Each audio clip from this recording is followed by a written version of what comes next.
प्रास्ताविक केलं या चर्चेचं, त्या प्रास्ताविकामध्येच महाराष्ट्राची भूमिका आली. मी तुमचं चॅनलचं अभिनंदन करतो. तीच आमची भूमिका आहे. बाळासाहेबजी थोरात यांनी आणि त्यांच्या कार्यकर्त्यांनी कुणीही हल्ल्याचं समर्थन केलेलं नाही आणि हल्ला सुद्धा केलेला नाही. कीर्तनामध्ये अभंग सोडून, कीर्तन परंपरेची शिस्त सोडून, जी वारकरी साधू संतांनी 750-800 वर्षापासून घालून दिलेली आहे, ज्यावेळेस राजकीय विधानं, राजकीय वक्तव्य होत होती, त्यावेळेस एक हरी कीर्तनामधला श्रोता जो उभा राहून म्हणतो की महाराज कीर्तनावर या, महाराज अभंगावर या, महाराज निरूपणावर या. त्यानंतर महाराज काय बोलले, तिथं कोण काय बोललं, हे सगळे यथावकाश पुढे येईल. छत्रपती शिवाजी महाराजांनी अफजल खानाचा कोथळा काढला म्हणून कीर्तनकारांनी सांगितल्यास महाराष्ट्रामध्ये कोणतं उभं राहील आणि असं सांगू नका म्हणील. हिंमत नाही महाराष्ट्रात, आम्ही ती लोक नाही होत आणि असं झालेलं नाही. पूर्ण गुलेवाडी याची साक्षीदार आहे. त्यामुळे गैरसमज भारतीय जनता पक्षानं, संग्रामनी आणि आता आध्यात्मिक आघाडीचे प्रमुख यांनी पीएलच कसा काय झाला तो आक्षेप बाळासाहेब थोरातांच्या पीएलच कसा काय घेतला? मला ना तुषारजी मी सगळ्यांना सांगतो, आता विकासजींची अजून एंट्री व्हायची आहे. विकासजी तुम्हालाही सांगतो, आज महाराष्ट्र खूप खूप शांतपणे ही चर्चा ऐकतोय आणि मला विश्वास आहे की आजच्या चर्चेतून मंथन आणि चिंतन झालं पाहिजे, भांडाभांडी नाही झाली पाहिजे. माझी आपल्याला हात जोडून विनंती आहे, प्लीज सगळ्यांचे म्हणणं ऐकूया आपण. आपल्या चर्चेचा विषय नथुराम गोडसे, लॉरेन्स बिश्नोई. का बरं संग्राम भंडारेंच्या तोंडात नथुरामचं नाव येतं? त्याला ऐतिहासिक कारण आहेत. आणि काँग्रेसच्याच माणसांना भांडताना का बरं येतं? आदरणीय बाळासाहेबजी थोरात यांच्याच मतदारसंघामध्ये जाऊन हिंसक भाषा करणं, राजकीय बोलणं, विशिष्ट पक्षाचा अजेंडा राबवणं का येतं? ती ऐतिहासिक पार्श्वभूमी मला 1 मिनिटामध्ये विशद करू द्या. पापाची वासना नको जाऊ डोळा, त्याहुनी आंधळा बरा मी. निंदेचे श्रेवण नको माझे कानी, त्याहुनी बहिरा बराच मी. अपवित्र वाणी नको माझे मुखी, त्याहुनी मुका बराच मी. असं सांगणाऱ्या तुकोबांना महात्मा गांधी आदर्श मानायचे, म्हणून गांधीजीची 3 मागणं आलेली. आमचे बाळासाहेबजी भारती असो, आमचे विस पागे असो, क्रांतिसिंह नाना पाटील असो, की सगळी काँग्रेसची मंडळी आम्ही वारकरी चळवळीतलं मूल्य उचललेलं आहे आणि ते घेऊन आम्ही 75 वर्षात पुढे आलेलो आहोत. गांधीजींना ज्यांचा विरोध आहे, गांधीची हत्या ज्यांनी केली, हे त्यांचेच वारस आहेत, जे मंबाजी होता. आणि आता त्या मंबाजीचे, गोडसेचे वारस हे भंडारी आहेत. हे तुषार भोसले इथं आध्यात्मिक आघाडीचे बसलेले आहेत. त्यामुळे मंबाजी ते गोडसे, गोडसे ते संग्राम भंडारे, संग्राम भंडाऱ्यांची बाजू घेणारे तुषार भोसले. हा सगळा जो पट आहे तो ऐतिहासिक पट आहे. तुकाराम महाराज मंबाजीला भिडले, महात्मा गांधीजी नथुरामला भिडले आणि आम्ही आता हे कोण भंडारे आहेत आणि हे भोसले आहेत. संतांचा विचार घेऊन, समतेचा, सहिष्णुतेचा, बंधुतेचा, प्रेमाचा विचार घेऊन आम्ही पुढे जाऊ.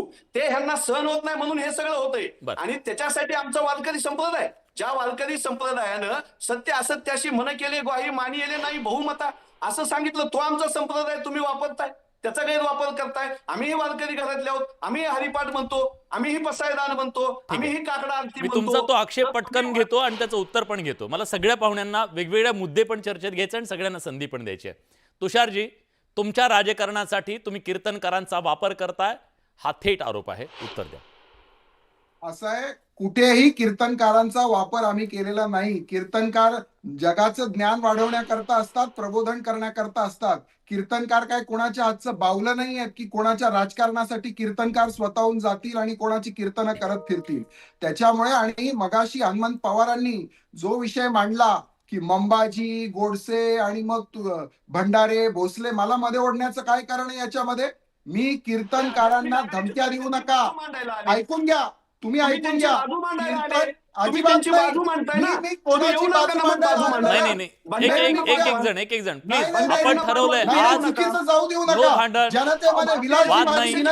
सगळे कीर्तनकार सुद्धा बसले, त्यांच्याकडे जायचंय, कारण आज राजकीय चर्चेपेक्षा मला त्यांच्याकडून मंथन जास्त करून घ्यायचंय. विलासजी, माझी विनंती आहे, जनतेमध्ये चुकीचं जाऊ देऊ नका. प्लीज, कोणत्या व्यक्तीची बाजू मांडायला आलेलो नाही. माझी भूमिका ही आहे, कोणत्याही कीर्तनकाराला धमकावणं, कीर्तन बंद पाडणं, कीर्तनामध्ये गोंधळ घालणं हे आम्ही सहन करणार नाही. तुम्हाला एखाद्याची भूमिका पटत नसेल, कीर्तनाला बोलवू नका, कीर्तन आयोजित करू नका, पण भर कीर्तनात त्याचं कीर्तन बंद पाडणं, कीर्तनात राजकीय हेतूने धुडगूस घालणं, कीर्तनकारावर हल्ला करणं, मी सहमत आहे तुमच्या मताशी. या मताशी मी सहमत आहे तुमच्या. मी ते कोणाचंही समर्थन करायला आणि कोणाचा प्रवक्ता म्हणून बसलेलो नाही. चुकीचं जनतेमध्ये जाऊ देऊ नका. ठीक आहे, अगदी, आणि तुमच्या मताशी सहमत आहे. की कुठल्याही कीर्तनकाराचे मतं जे असते त्या मतांच्या बद्दल चर्चा आता वेगळी करू, पण कुठल्याही कीर्तनकारांना तुम्ही रोखू शकत नाही की तुम्ही हे मत नोंदवू नका. एक राजकीय मत अजून एक घेणार आहे मी आणि नंतर मग या कीर्तनाच्या बद्दलची चर्चा करूया. विकास लवांडेजी, संप्रदायातली जी विचारधारा आपल्याला शिकवते त्या विचारधारेमध्ये हिंसेला काही स्थान आहे का? आणि जर हिंसेला स्थान नसेल तर मग हा कुठला संप्रदाय आणि मग त्या विचारांनाची हरताळ नाही का? अगदी खरं आहे. मी तुमचं सुरुवातीला अभिनंदन याच्यासाठी करतो की तुम्ही जे सुरुवातीला चर्चेच्या प्रास्ताविक दाखवलं आणि जे काही तुम्ही मतं मांडली ते अतिशय 100% मी त्याच्याशी सहमत आहे. तुमचं कौतुक करतो मी. आपण जो धन्यवाद. प्रश्न आणि जी चर्चा घडवताय त्याच्याबद्दलही धन्यवाद देतो. कारण वारकरी संप्रदाय आम्हा सापडले वर्म करू भागवत धर्म असं म्हणणाऱ्या संत नामदेव महाराजांनी सुरू केला. भागवत धर्माची पताका आपल्या खांद्यावर घेतली. संत ज्ञानेश्वर महाराजांनी पहिला अधिष्ठान ग्रंथ दिला. जगद्गुरु तुकाराम महाराजांनी दिला, एकनाथ महाराजांनी दिला. हे जे संतांचं साहित्य हे अधिष्ठान ग्रंथ आहे. आणि आराध्य दैवत पंढरपूरचा पांडुरंग आहे. आपण मगाशी सांगितल्याप्रमाणे पांडुरंग हा निशस्त्र आहे, वारकऱ्यांचा एकच देव आहे. परंतु काय झाले अलीकडच्या काळामध्ये, यांना बाळासाहेब भारदे वगैरे माहित नाहीत, गांधीजींनी त्यांच्या जेलमध्ये असताना तुकोबांची गाथा कशी त्या ठिकाणी अगदी त्याचं भाषांतर करून सुद्धा अभंग केलेले आहेत. आणि त्यांच्या गाथेचा किंवा संतांच्या साहित्याचा त्यांच्या स्वतःवर कसा परिणाम झाला हे तुषार भोसले सारख्यांना कळणार नाही. गेल्या 10-12 वर्षात काय झाले माहितीये का?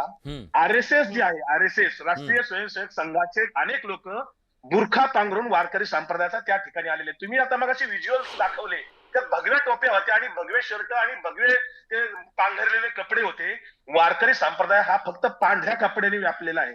पांढरी टोपी, पांढरा सदरा आणि पांढरी धोतर, हे भगवे टोप्या, भगवी कपडे, हे भगवीकरण वारकरी संप्रदायाचं करायचा प्रयत्न राष्ट्रीय स्वयंसेवक संघाने मागच्या काही वर्षापासून चालवला आहे. म्हणूनच संभाजी भिडे पुण्यामध्ये पालखी आली की तिथे धारकरी घुसवतात, किंवा तिथे गोविंद देवगिरी जे अयोध्येच्या मंदिराचे त्यांनी आळंदीत एक धर्म स्थापलाय.